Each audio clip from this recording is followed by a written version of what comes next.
Welcome to another season of Pro-2-Pro, where we sit down with entrepreneurs and successful business people and talk about their journeys to their success in their career. We go behind the scenes and have candid conversations with them and discuss health, relationships, fitness, and of course, business decisions, good and bad. If you're looking for inspiration, valuable business insights, and a dose of motivation, you're in the right place. Join me and my guests as we share our experiences, ideas, and stories that can help you on your own journey of growth and success. Welcome, and remember, keep it Pro-2-Pro.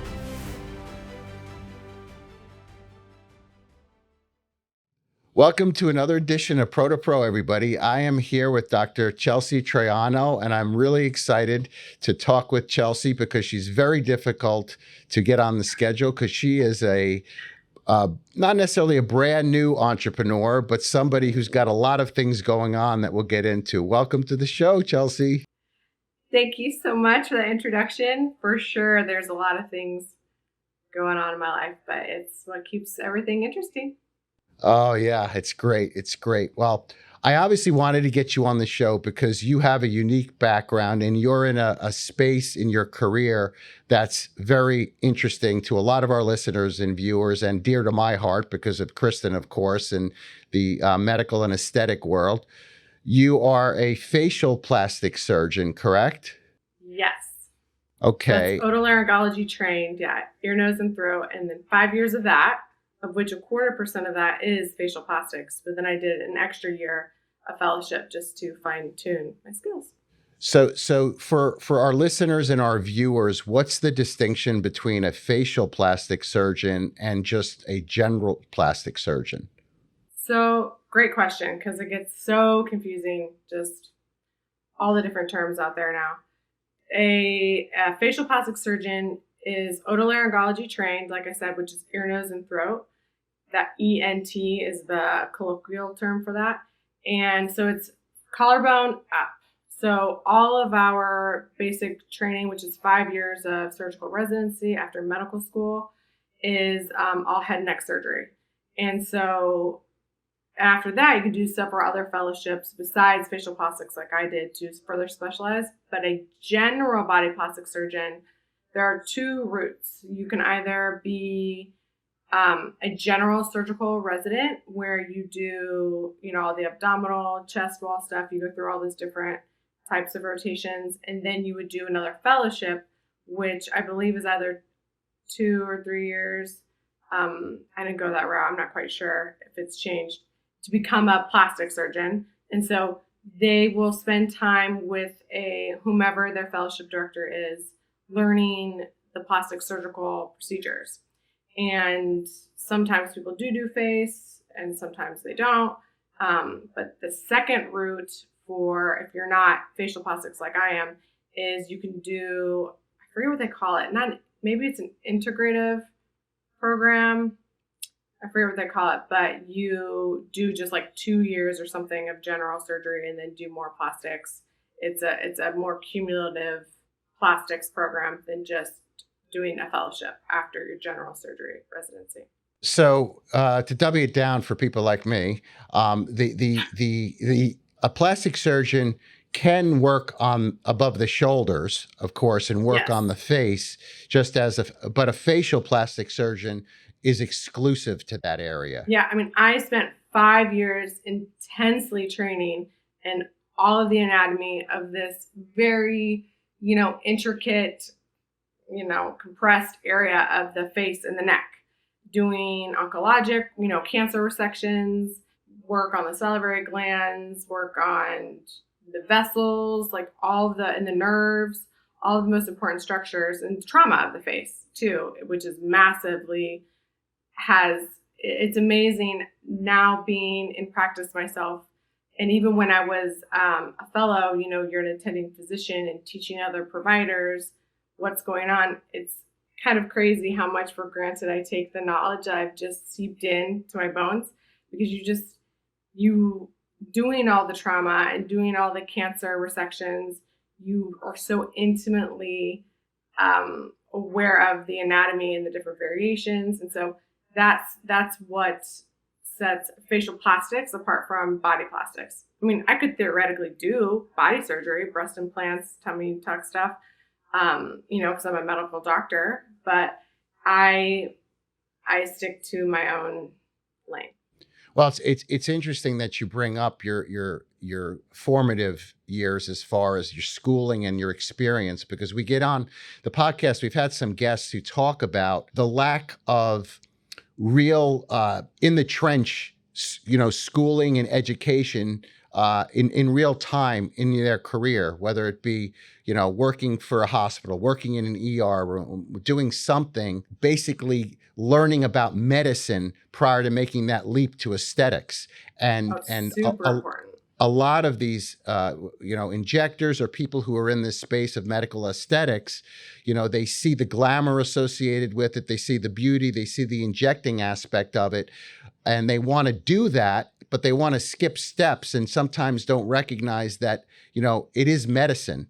And there can be complications. And how do you deal with complications? And do you have experience to manage complications? So from what I gather, that what you've been through, you have this knowledge base where from a focused perspective, that you're a subject matter expert above the shoulders with complications, with anything associated with it. So if you where you could see a general plastic surgeon to get maybe your eyes done or get something done, you have a deeper or you have deeper training and knowledge and understanding of those particular areas than, say, somebody who just does it. Maybe you're doing it every day versus somebody that may be doing it once a week or once a month or every 3 months. Absolutely. And it's definitely a little distressing when we, as you said, the injectors or people just popping into the aesthetic space, they just think it's all, like you said, the glamour, the money, or what have you. At the end of the day, I'm a physician. And so it is so important that I take the whole entire patient, the whole entire person into consideration. I mean, I've found head and neck cancers doing what I do a full head and neck exam. I have people do all of the review of systems. Like I'm a doctor first. So I'm going to make sure the patient is healthy. I mean, because this stuff is elective, and from my perspective, besides the fact that I care about human beings, I want them to have a good, healthy life for their families and friends and everything.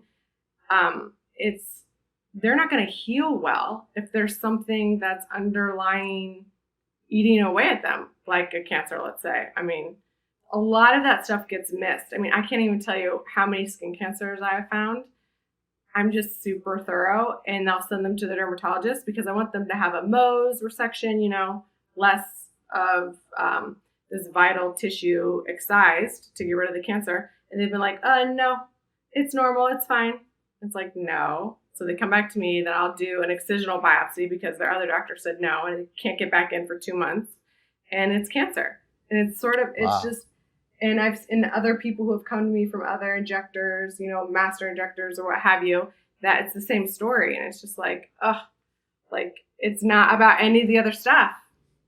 It's so interesting. And you use that term, you hear this word, master injector, and we know that there's no body that is certifying these injectors, and they hold themselves all out to the general public as a master at something. And and that's not to say that they may not be experienced and have some training in what they're doing, but having an Instagram following doesn't necessarily create competence.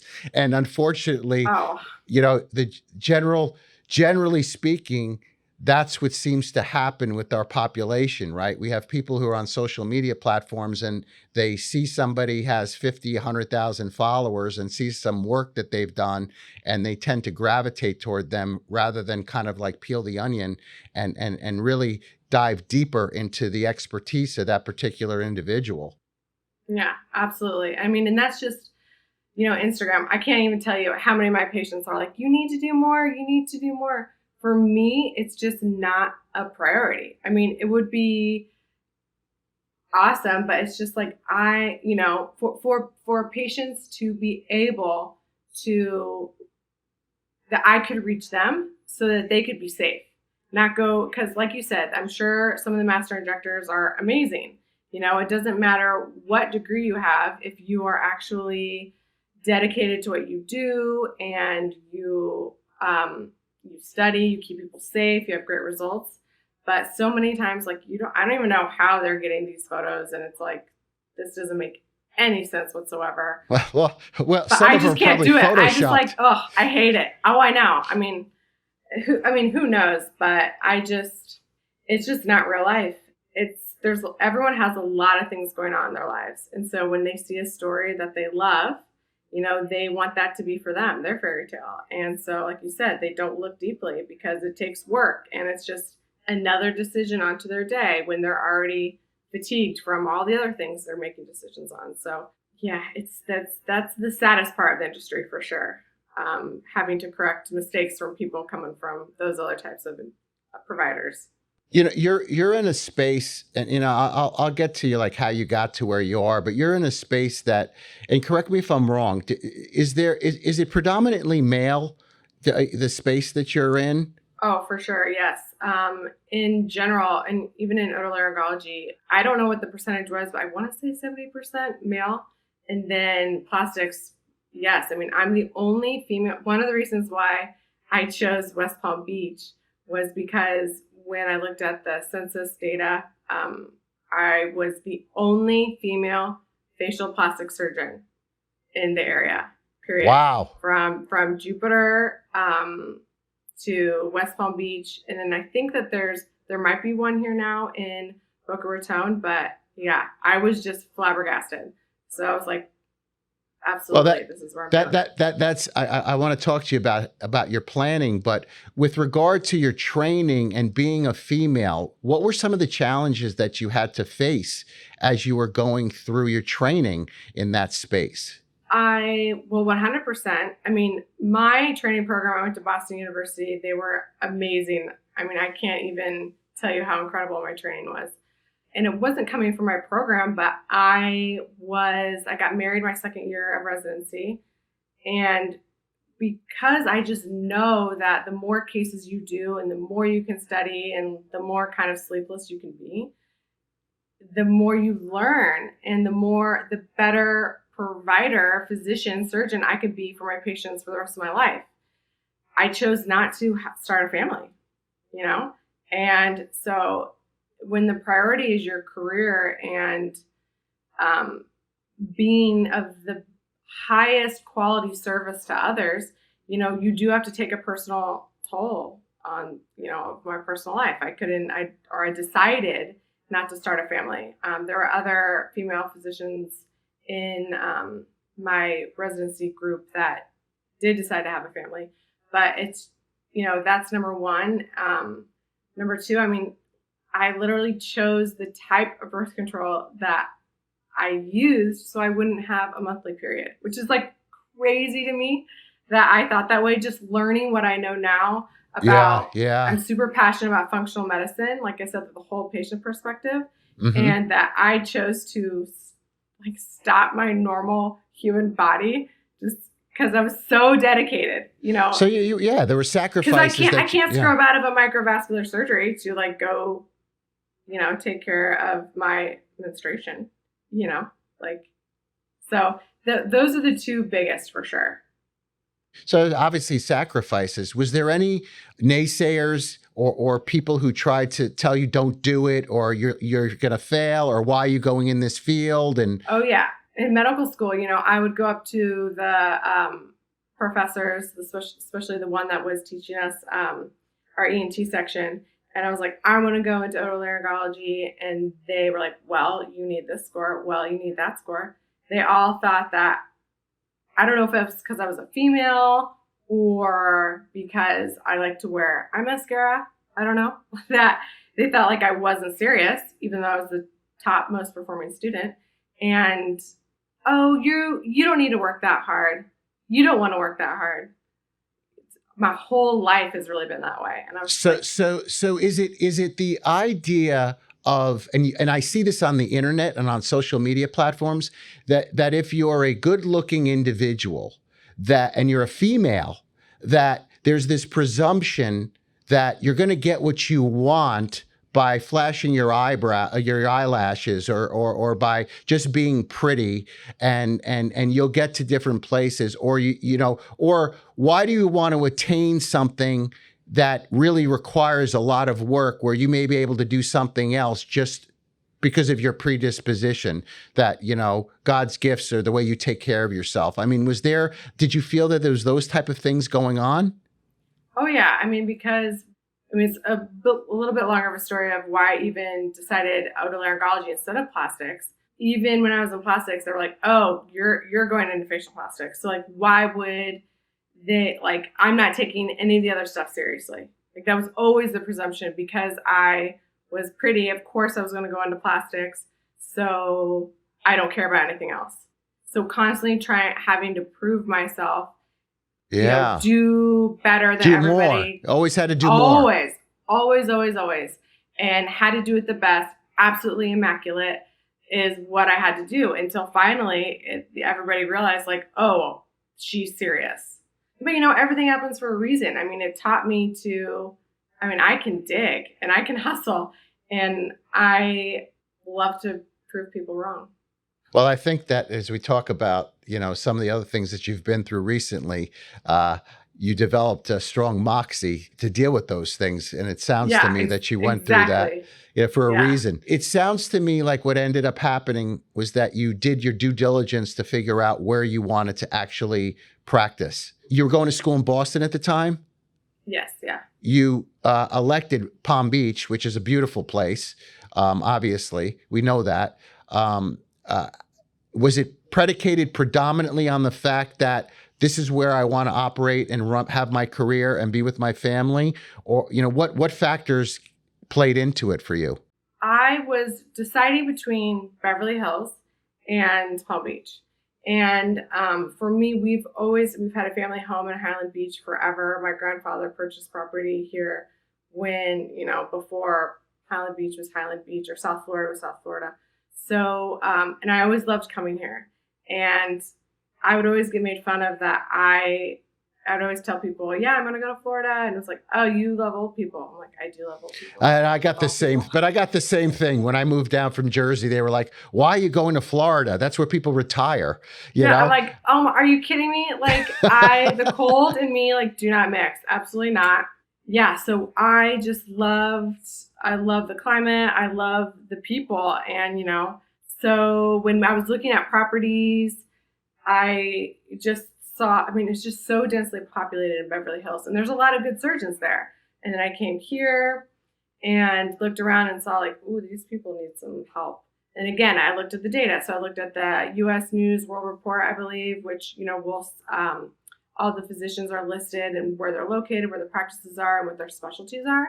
And so I just pulled up a spreadsheet and started comparing things, and started comparing, price per square foot, what the averages were, and just what made sense. Because it's always a grind starting your own practice. But even though I always knew South Florida was where I really, really wanted to be in my heart, I needed to convince myself with data. And so when I saw that there were no female facial plastic surgeons and a very small number of female general plastics, I was like, absolutely 110%. This is where I'm going. It just validated your passion, 100%. Basically. Yeah. So it sounds to me like you didn't even think about going to work for some mill or some larger practice group, that you all along were going to open up your own shop. Is that correct? It's kind of crazy. Ever since I was super young, I was 8 years old when I sort of determined my life path. I just knew. And I always said I was going to be I said plastic surgeon at that time, because I didn't even know about facial plastics at that age. And I said, and I'm going to have my own office, and I'm going to take care of patients my way. Because I used to go to the hospital with my father, and I don't know if I had some influence there, just seeing how people were treated, and I just knew it could be better. And yeah, I dabbled with it a little bit, because I would get that shocked sort of, oh, you're not going to go practice with somebody else first. So I thought about it, but it just was never the right fit. I do my due diligence. I study. I'm incredibly detail oriented, and I'm not afraid to call my colleagues to say like, hey, could you help me with this? I have a question about this. And I never have a problem with saying like, I don't think I have the skills for this. You need to go to somebody else. Like, I don't have a problem with saying no. So I think that that's a big thought that people have in their head going out on their own from the beginning, that they need to say yes to every patient coming in the door. And it's like, first, do no harm. Absolutely not. And so I knew I would keep myself safe that way and patients safe that way. And now since I have a big network of my colleagues, I'm always talking with somebody about things, how can I do this better? What are you doing now? Is there any trick you have? Blah, blah, blah. So I'm not alone. I'm alone, but I'm not alone. But that's very important. And one of the things that I think is crucial that you do and that you are is self-aware. And that self-awareness is very important for a lot of people to identify with, in that you recognize where your limitations may be, and you also recognize you can't be everything to everyone, and you're going to do what you can do, and you've got your humility in check. In other words, you have the ability to say no, or to say, you know what, let me check out, let me feed this particular issue with one of my colleagues. You're learning, but you're also, you have control of your ego, and you're allowing yourself, from an expectation perspective, I always view that as that you're controlling your own anxiety, because 100%. You're allowing yourself to essentially filter through the process, right? You're going through the process of learning, and you're also not pressing. And so many young entrepreneurs and business owners, especially if they take on debt, if they open up a practice, or if they go into their own business and do something, they want to be everything to everyone. And they, God forbid, they turn down a potential source of revenue. They're not going to do that. So you have to really be self-aware and check and say, okay, as it is, we're all crazy. When we decide we're going to go out on our own to begin with, that you're already going against the grain to do that to begin with, right? And like, now I see like why people give me that look. I'm like, oh, it's all this other stuff I had no clue about. Oh, I see now. Exactly. Okay. But you had the understanding, and you back it. It sounds to me like you back it by doing your due diligence, doing your homework, but also being aware inside of your limitations, which is important. You mentioned that you used to go to the hospital with your dad, and we didn't get a chance to talk about it during the beginning of the intro piece, but your father's a physician? Yeah, he's a gastroenterologist. Okay. So, and you said that you always wanted to be into plastics when you were younger, but what, if you think back in retrospect, what do you think some of your influences were growing up that kind of brought you to a path of being a physician and then getting into plastics? Was there anything in particular? Was it predominantly your father, or were there other factors? Both my parents are amazing, and I love them both, and they're both, I guess, heroes to me. But I've always had a proclivity for helping and taking care. That's just my nature. I always loved doing intricate things. Like, ever since I can remember, I would make like the smallest little like clay statues, or I was embroidering everything, and I love just fine, perfect work and detail. So I just gravitated towards that. And I gravitated, I would paint. I had an oil canvas easel that I used to paint on all the time. I love to observe, and I love to see what light and shadow would do. I just have always loved to understand why something looks the way it is, and then even more fundamentally, why it is the way it is, why we perceive it the way it is. And I just think a lot of it was just innate in me. And then when I saw my father be able to, the way he would take care of people and gave them their lives back. And it's like, if I could do that, and if I could marry the idea of helping to heal people themselves so that they could go on and live in the beauty of this world, like, how amazing is that? That's pretty interesting. So you were able to put together your artistic skills and that passion that you had in you with helping others, and seeing your father and how gratifying it could be to actually help others. Yeah.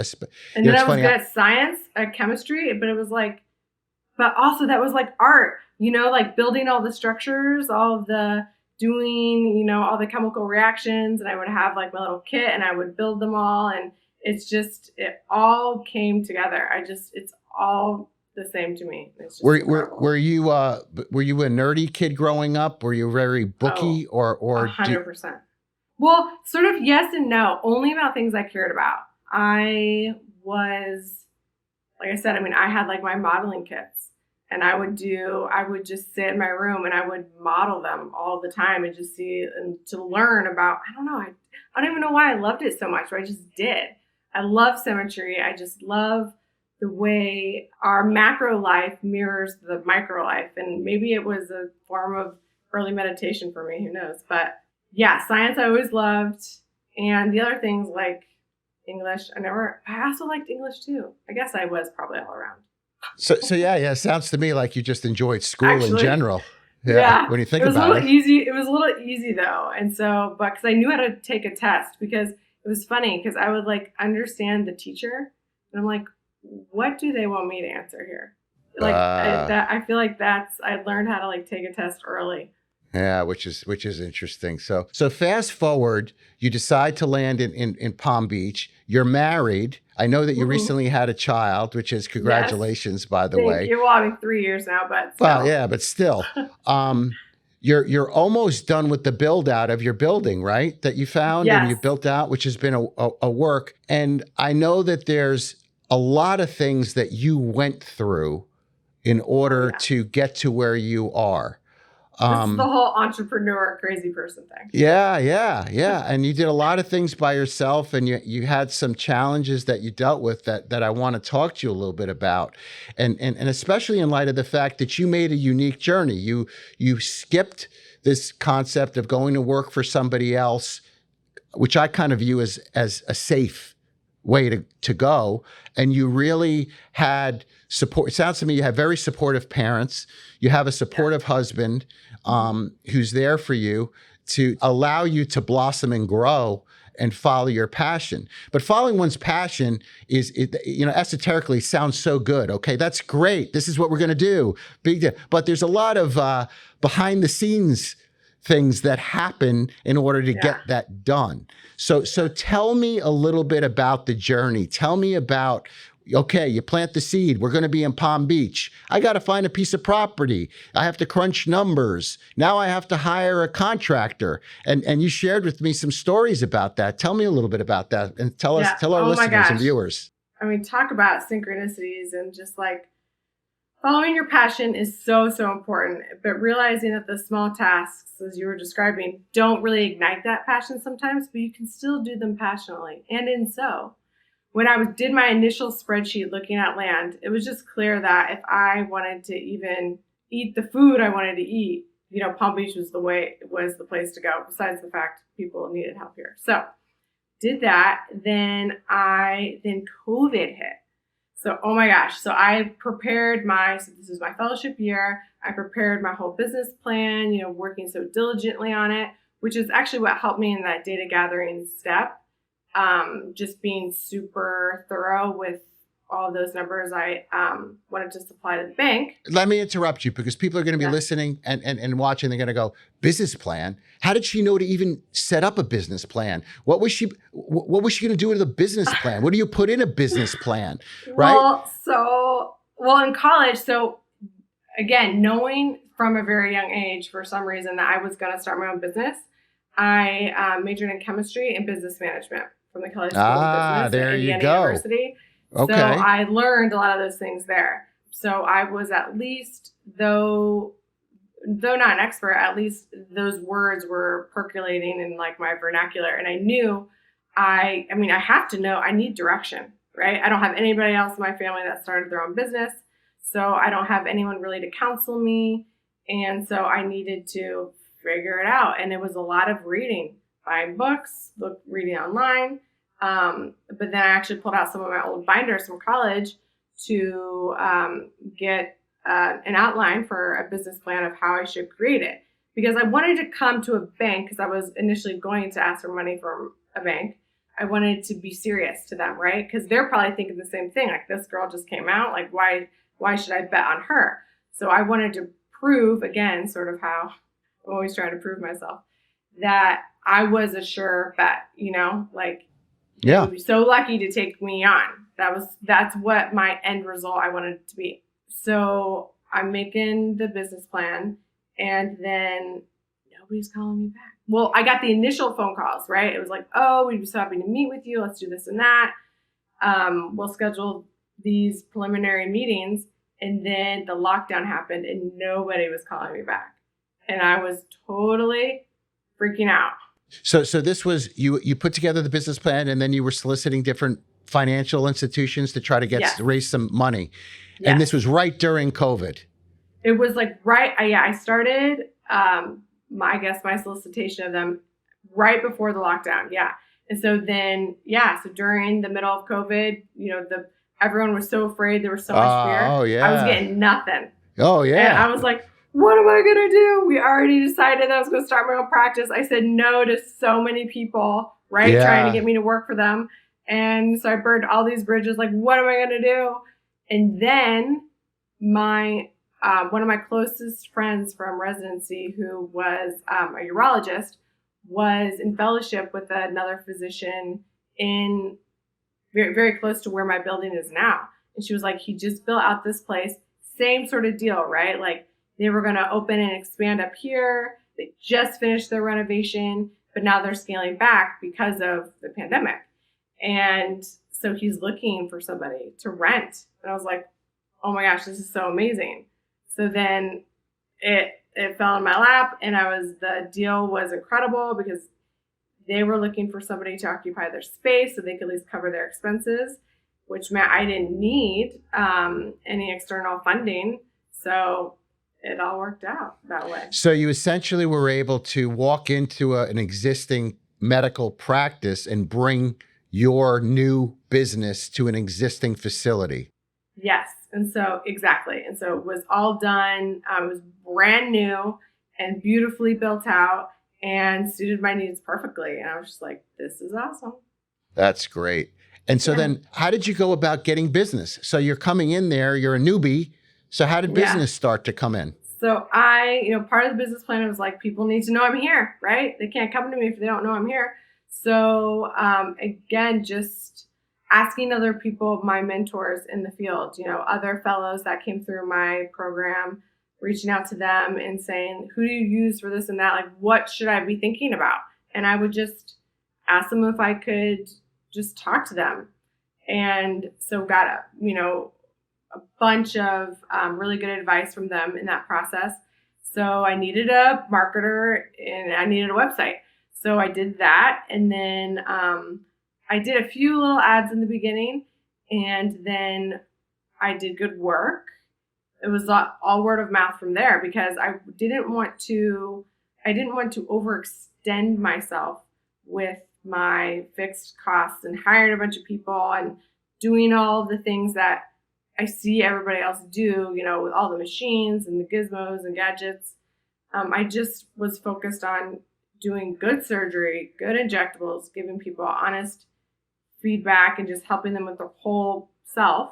The way I approached medicine just spread by mouth. And so that's how I did it. And I wasn't ever worried about, I never wanted it to be like, I need to have this many patients to cover my bills.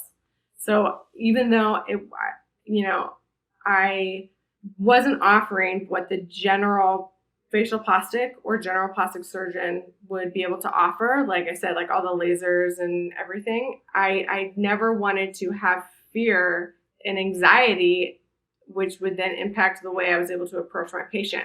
So, and people got it. I love this story because you sound exactly like Kristen, my wife. This is exactly what she went through. She did not want to, when we opened up the practice, she knew herself so well. She knew how she likes to approach money, and she recognized that everything in baby steps, and there was going to be no way she was going to sacrifice her treatment of patients because she was concerned about a laser bill or concerned about equipment or concerned. She never wanted that to eclipse. And it sounds to me that you did the exact same thing. And so many entrepreneurs and so many business people take on huge amounts of debt in an attempt to be everything for everyone right on the start, because they think it's such a and it is a competitive market. Let's face it, it is a competitive market. But they forget that if they're true to themselves, believe in what they believe in, approach things with patience, they will get to that point. But we live in a Google world, right? We live in a world of I want everything yesterday. So, I don't want to work hard to get to the next step. So the way you approached it, I think, validates not only the premise and the way you approach things, but where you are now. Because now, let's share with our viewers and listeners, you're in your own building, correct? Yes. Oh my gosh. Yeah. So, keeping my costs low and knowing that I wanted to own my own building. Just like Kristen, I don't want anybody to dictate how I'm going to take care of patients, when and where and how. So I wanted my own space and I wanted to own it. That's just a smart financial decision in building out my career, my life, right? I would look every single day, any free moment I could at the market, every free moment. And I knew just all the details everywhere, each street, what was open. And then I found a space to purchase. And so I did it. And it was a lot. And I mean, I still haven't taken any money home from the business because it was a big step doing it early on. But I knew it was the right thing. So I purchased the building, and then I got into my whole next learning lesson. I know. Let's segue into it because I know about it. But oh my gosh, and it's funny so how funny. we can laugh about it now. 100%. But at the time, why don't you share a little bit about how you went through initially your negotiations and the issues and challenges you had with your contractor? Oh my gosh, yeah. So I got the building for a really good price, totally fair. And then, it was my first. I hired an architect contracting team that was promised me the moon, right? I had interviewed several architects. Like, I didn't even know any of the words back then, what they were talking about. And nobody inspired me. Then I stumbled upon somebody who did. And it just seemed like that person really took me seriously. Their assistant was there taking notes. And it just seemed like, oh, yeah, we can definitely make your dream come true. And then, so I got the contract. I was so excited. I was like, this seems totally reasonable for my research. And oh my gosh, did that crash and burn? Because number one, I asked my parents, but I should have asked some of my colleagues what they thought who had also built their spaces. But I just got a little ahead of myself. I just got so excited. I was like, look at all these things I've done, right? Like, everything's happening in step. So there must have been more signs there that it was not the right thing, but I ignored them. Were you kind of blinded a little bit by the success and the momentum of what was going on at that time? Yeah, so it just seemed, it was all in-house, and it just seemed a little too good to be true. But I just, I trusted them, because like I would never do anything that wasn't in somebody's best interest, and they were just saying all the right things. And even though when I read the contract myself, I thought I did pause a little bit. So I asked my parents who have done, they've built houses, homes, other things. And so I relied on their wisdom, but they'd never read a contract like this before. But they said it was okay. So I was like, okay, absolutely. Even though I knew I should have a lawyer look it over. I knew in my heart, but I was just so excited. It's like I said, like I'd already interviewed like 5 other people, and I was ready to get it going because time is money, right? I was trying to rush the process because I just wanted to get going, and I wanted to be in my own space, and I want to expand, and I want to be able to reach more people. But oh yeah, that was a good learning lesson because I just crashed and burned. Well, you signed the agreement.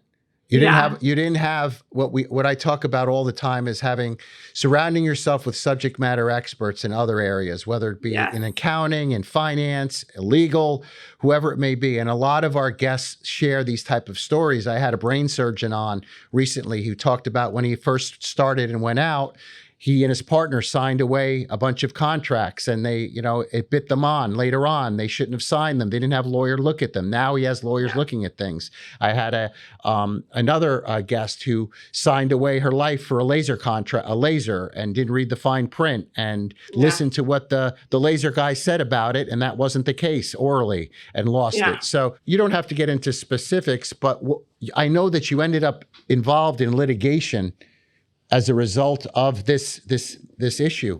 Yeah. And so what happened was a part of the agreement, I wasn't even allowed to terminate them, which is just wild. And I don't even think you're allowed to put that into a contract. So luckily that served me. But yes, I mean, we were not communicating well. I mean, there's just some people, I mean, if you're not the same wavelength, there's nothing you can do to make it work. But I held on too long as well, because again, I just wanted to give them the benefit of the doubt. I guess it was maybe just a reinforcement that it's okay to say no, even to people who aren't patients. Maybe that's what it was, Yeah. So luckily, a part of the agreement, we went to mediation first, and it was, I guess you would say won, even though I don't know if there's a win and losing side technically in mediation. But then they were trying to get me to pay them $80,000 for zero work, zero. I didn't even have an architectural plan, and I was absolutely not. And so then I ended up, luckily, when we went to mediation, not having to pay anything. But I mean, it took 6 months, and I was super, super stressed. I had a miscarriage over it. So because I was so stressed, and I was just and even then, so it was I don't want to even try having another child because this is too stressful until I'm in my building. So it's just sort of another layer of, you got to take care of yourself during all these things. You essentially learned the hard way, unfortunately, that there's not everyone's out there to do the right thing. And you're not alone, especially, unfortunately, in the construction industry. I see it all the time. And I also see a lot in which professionals like yourself tend to be taken advantage of. They don't teach clear. Yeah, they don't teach you in medical school how to negotiate building a construction space to build out your space. They don't teach you in law school either. I mean, there's things they don't teach you. You need to learn. And that's why it's important, I think, for our listeners, viewers, to take this idea of subject matter expertise and recognize when you're outside of your area. That's exactly what I learned during that, was that I was successful up to this point, bootstrapping it on my own. And it's but no, there's not enough time in the day. That's not what I should be doing. Yeah. So then I got myself a good lawyer, and I interviewed a bunch of lawyers, and, somebody who, just clicked with me. We vibed, and was speaking my language, because that's the other thing too. We speak in different languages, right? Medicine, and I'm oh my gosh. So, but in doing, that was a really good lesson. It's okay that I don't know everything. I don't have to, or nor should I be doing everything myself. You need a team. Yeah. Everything in life is a team effort to create the best result for everybody involved. Absolutely. I say all the time, surround yourself with the best people, if not brighter people than you in different areas, and it'll help you succeed. And again, it all relates to having your ego in check and recognizing that in order to move forward, that, that's important to have, those spheres of individuals there to help you. Now, on the podcast, we talk about family, we talk about relationships, and we, you and I have had a lot of discussions regarding you and what you've gone through and how you went through all this.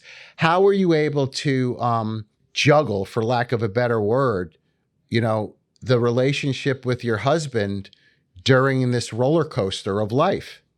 Yeah, it was, at times it was definitely challenging because, I don't want to come home and say spill all the negative things, like the hardships, right? Because he's also, so luckily he works for a tech startup and was one of the original employees. And so he can work from home, which is amazing.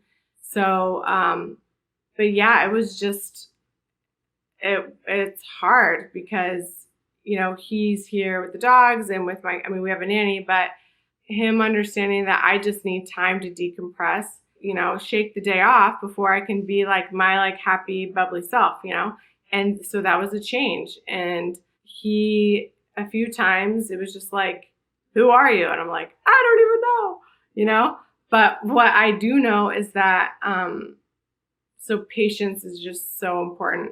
And then having the child, the dynamics change, we can't just do what we used to do and watch our shows and have our little date nights, and just understanding and knowing that we're all doing our best and it's all in the best interest for the other. But it was definitely hard at times for sure. And it was just like, I'm out here doing all these things. Can't you just make dinner? And then he was like, yeah, sure. Why didn't you say? I'm like, well, why can't you read my mind?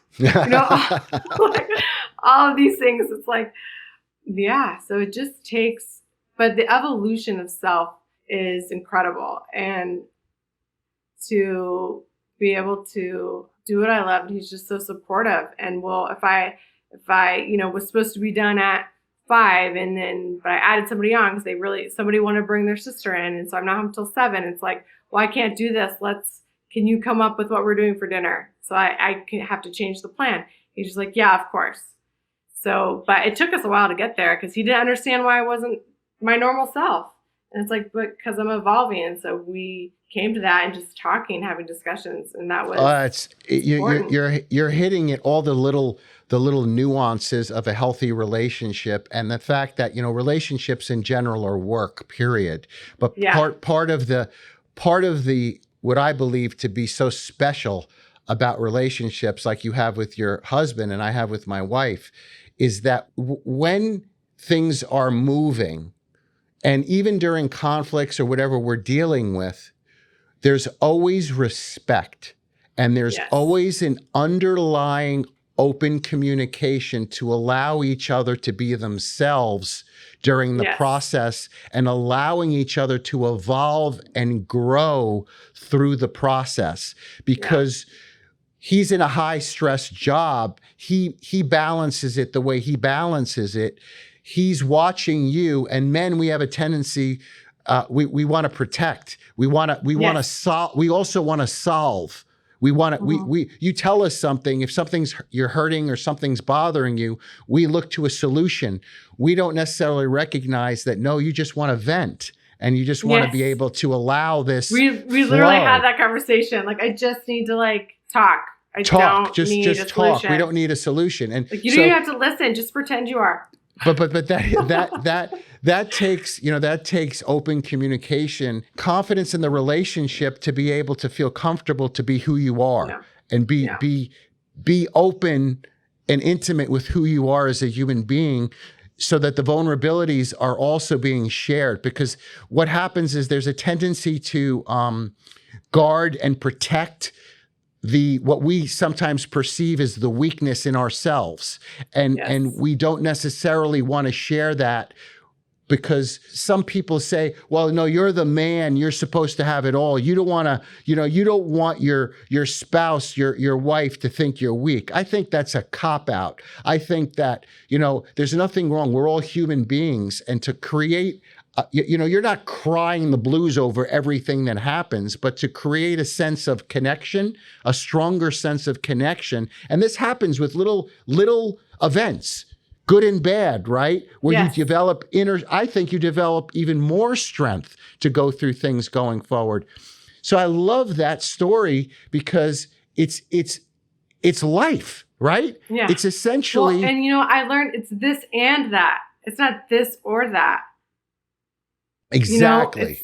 You cannot, the polarity in this world is so strong, but your sun cannot be as bright as it is supposed to be without experiencing a little bit of darkness. And when you are able to feel that you're safe with your partner by exposing your quote unquote like dark side or negative, it like disappears. Because it has I don't no know. power. It has no power over you anymore. Yeah. Then I tell people that all the time, and people think they got like I'm crazy.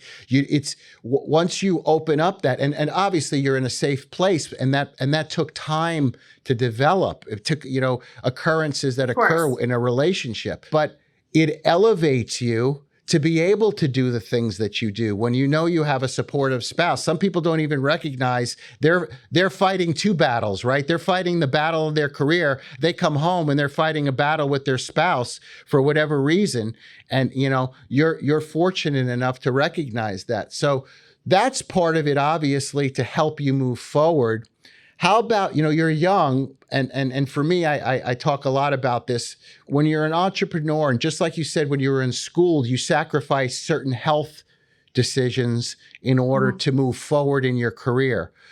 When you're an entrepreneur, we have a tendency to sacrifice a lot of things, especially if you're providing for your family. And for whatever reason, health goes on the back burner. Taking care of yourself goes on the back burner. It's, focusing on the career, focusing on the income, focusing on, the relationship.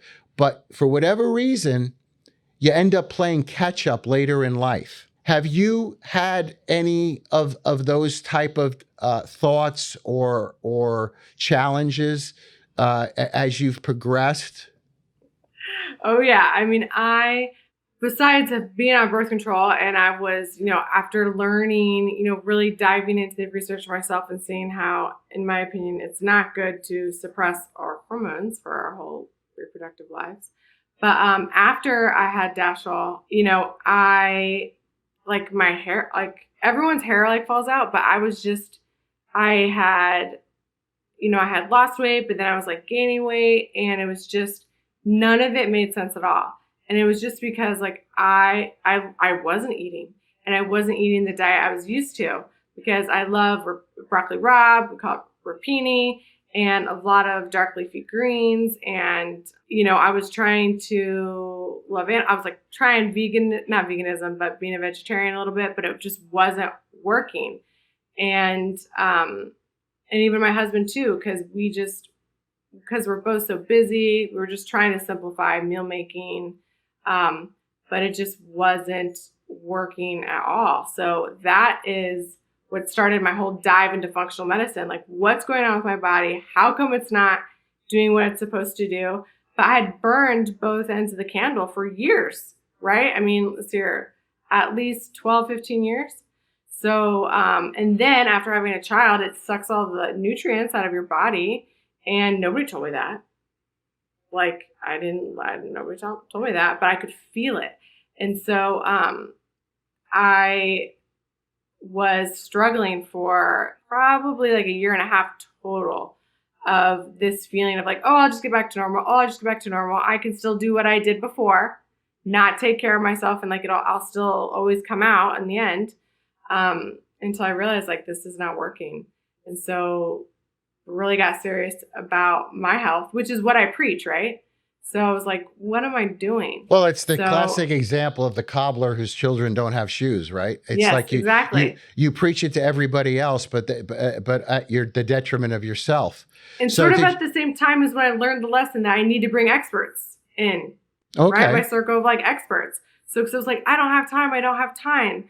And then the mediation ended, I had brought other people in that could help me with all of these things that were taking up time because I shouldn't be doing them because I don't know what I'm doing.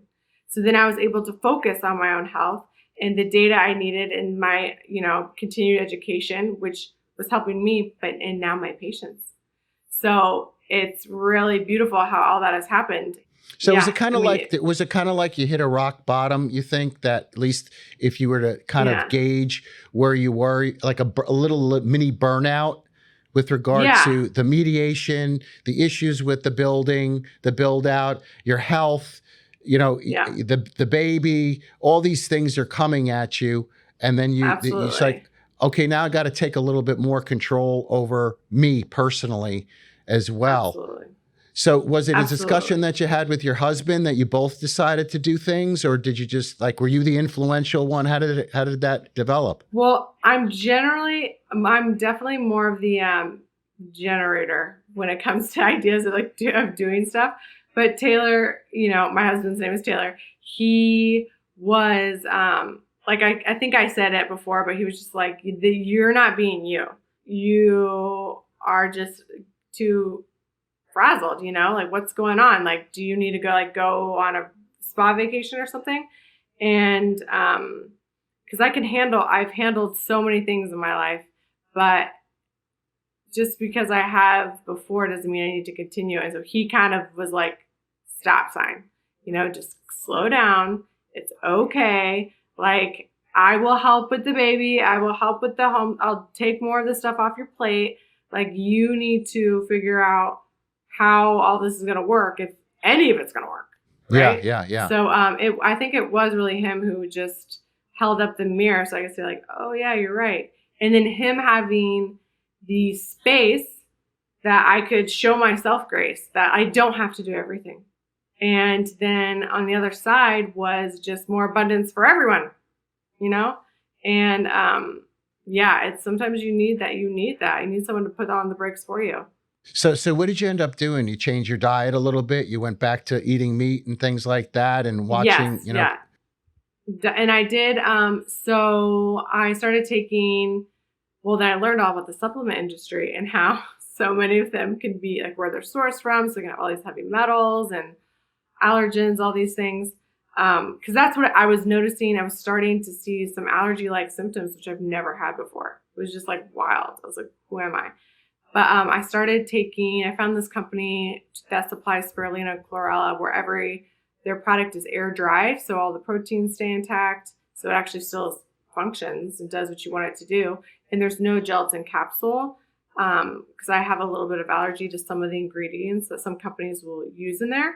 And they don't disclose what their gelatin capsule is made of, actually. Interesting. So it's really, so I was just on this quest of getting the most pure foods in my body. And so I didn't want like a vitamin because I know that our bodies can extract things best when they're in whole food form, right? It has the highest bioavailability.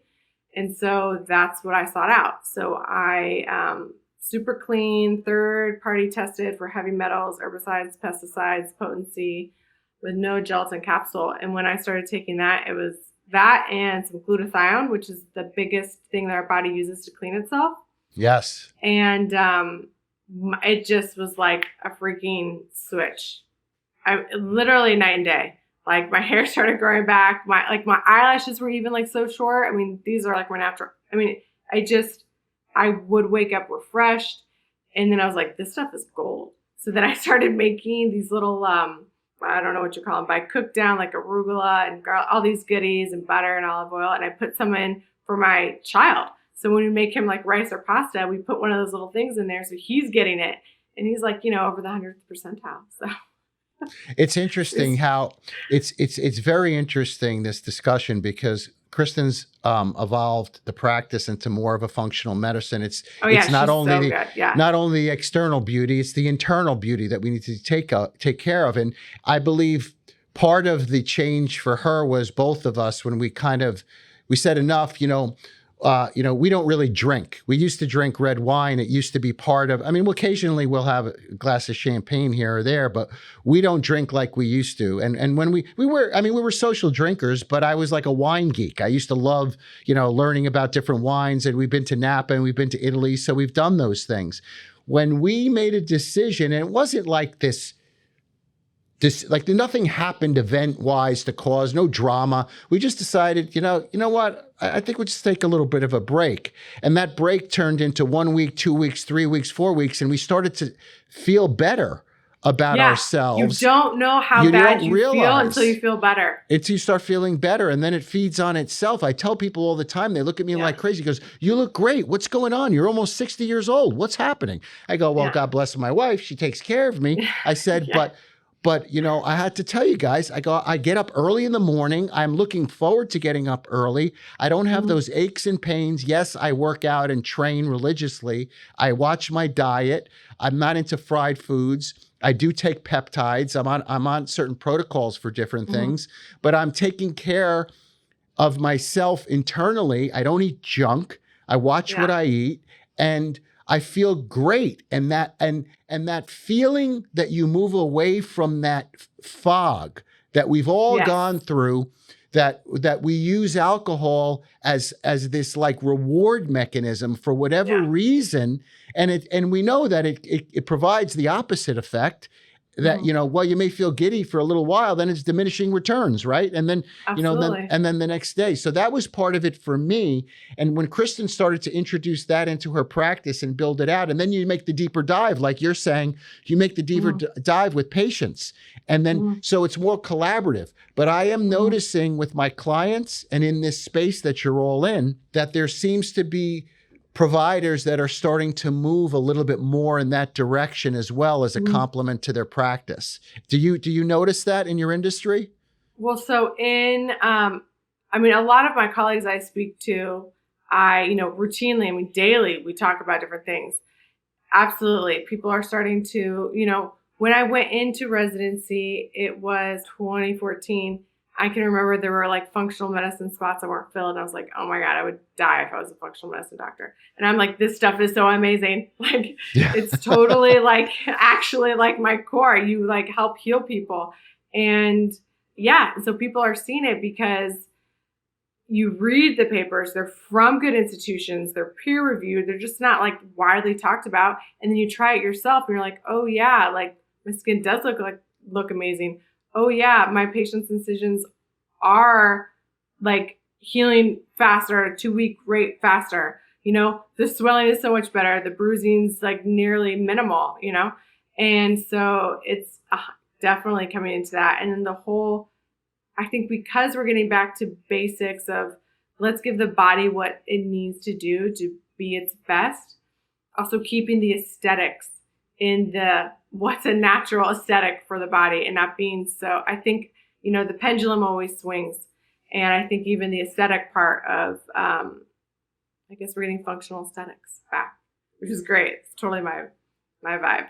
Yeah. Do you notice that it's that instead of the exaggerated look that developed years back and some people, had embraced, whether it be the big butts, the big lips, the heavy filler, do you notice a trend going in the other direction now? Oh, yes. I mean, I used to have patients that would come to me and want to maintain their exaggerated looks.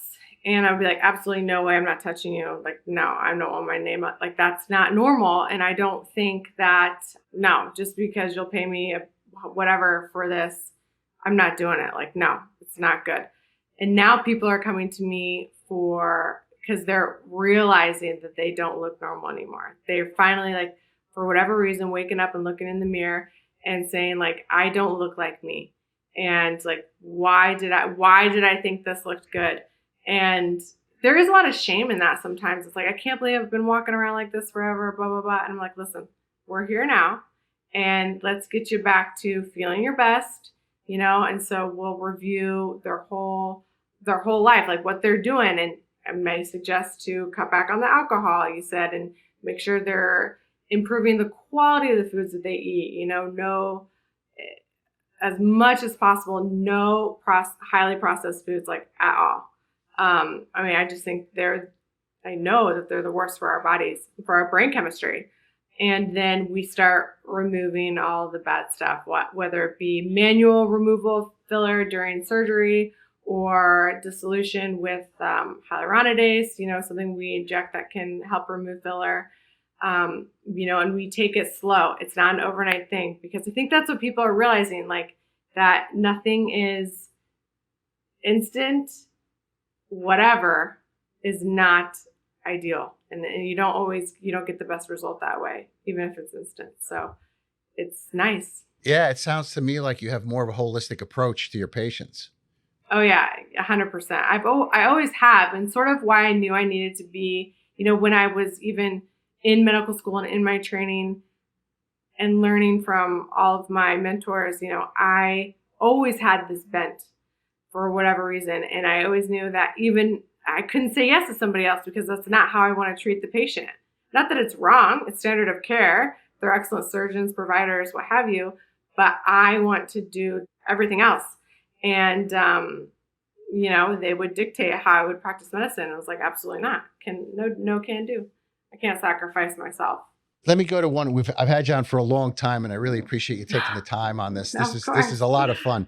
But I feel like I just talk forever. Good. No. People are really going to enjoy and listening to this. So let's talk a little bit about the subject matter, right? You're in the plastics, you're in the face world, you're doing surgeries, you're doing all different types of surgeries, I would assume, to the face, whether it be, different techniques of facelifts, you're doing, eyes, whatever it may be. Is there anything that the general public that may be going on or buzzing about now where they're misguided, or you see that they're misguided in your industry, whether it be a recommendation for certain procedures that, say, social media takes on? Like, we all know the news, the fake news, and they can go on and on about something because they want to sell it for whatever reason. Yeah. Is there things that anything in your space that kind of drives you crazy, that you hear recurring and you wish you could shake these people or shout from a mountain and say, no, this is wrong, don't do this, or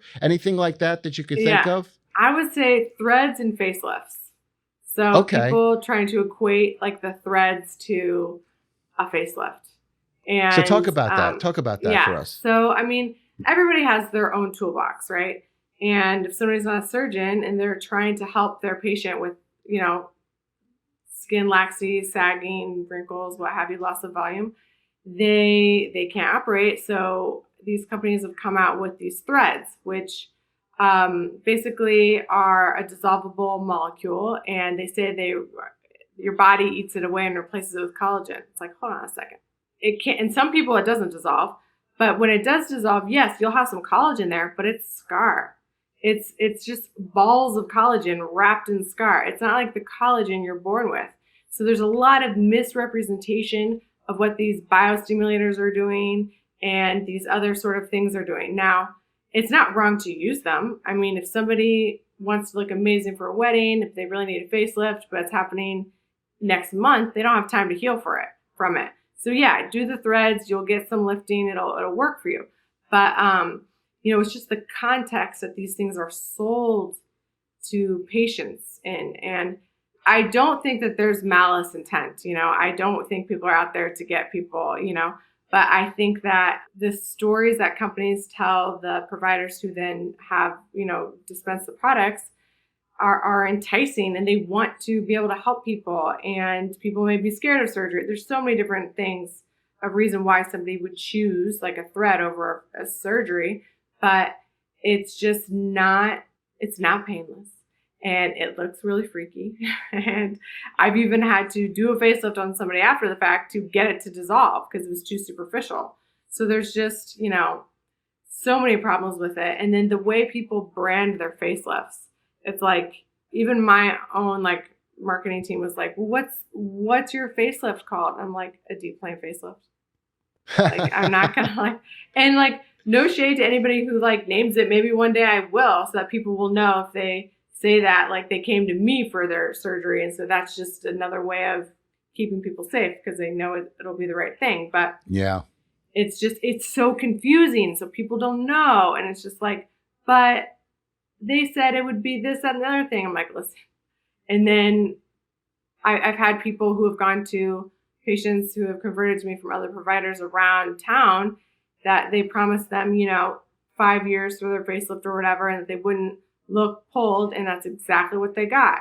And they pay good money, with the promise of this amazing blah, blah, blah marketing, and that jazzed it up and made it glamorous. And then they're hurt by it because their tissues are distorted by bad threads or bad surgical technique. And then they regret everything. And sometimes you can't fix it 100%.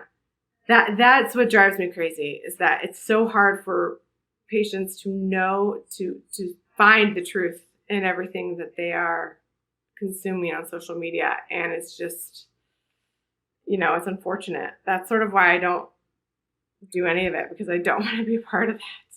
Well, it is unfortunate, and in that what ends up happening is that people feel that if a provider is got a heavy presence on social media, has a huge following on social media, and that could be from an injector standpoint, it could be from a physician standpoint, and results are being posted, and they see this perceived, or they perceive this as success, that automatically they're gonna book a plane ride and travel across the country, spend, who knows, 10, 15, 20x on what the reasonable cost of the procedure should be, right, because of an Insta famous yeah, poster. yeah, And they don't do the deep dive into the individual. And frankly, many of these providers probably don't, allow the patients to do deep dives, because they're probably on a volume basis. I'm sure that right, I'm sure there's a lot of good physicians out there. I don't mean to bash the industry, but there is a lot of individuals that are running mills, for lack of a better yes, term, where they're doing, a substantial amount of these procedures, charging exorbitant amounts of money, because people have the money, and at the end of the day, one's vanity and the way they look, they're going to spend the money on it when they've made that decision, with the hopes of maintaining some youthful appearance. right, yeah. It's overpromised and underdelivered, and unfortunately, yeah, people's hopes get dashed and their tissues get ruined, unfortunately. And I mean, that kind of leads back to even how I started my practice and everything, because I never wanted to be in that position where I had to do all of that to cover my costs. So I'm okay with going slow and steady. And that's even how I do my sessions with patients with whatever we're doing. It's like, let's just see, like, maybe we don't need everything I think that I recommend. Maybe I'm wrong. Let's just see how you heal. Let's see how your tissue takes this. Like, you can't throw a ton in at once and expect it to be perfect. That's just not how it works. And Yeah, it's not a one-stop shop, and you can't change things overnight, but it's the promise, and people want to take it because they want it to be true. I would love it to be true, but that's not the way that's not how life is. Yeah, for sure. Yeah. Oh, wow. Well, I've had John almost 2 hours, a little over an hour and a half, almost Yeah, that we're long. good. Well, yeah, we're Thank good. you so much. No, are you kidding me? Thank you. I think we covered a lot. I'm so excited for you and your career going forward with the growth. Thank you. Me too. I'm so excited. Hopefully we'll get our number plaques up on the building next week. So those just came in. So it's great. been so much fun. We really appreciate you taking the time to share your stories with us. Thank you. Thank you so much for having me. I had a wonderful time. Wish you the best success. And remember, everybody, keep it pro-to-pro.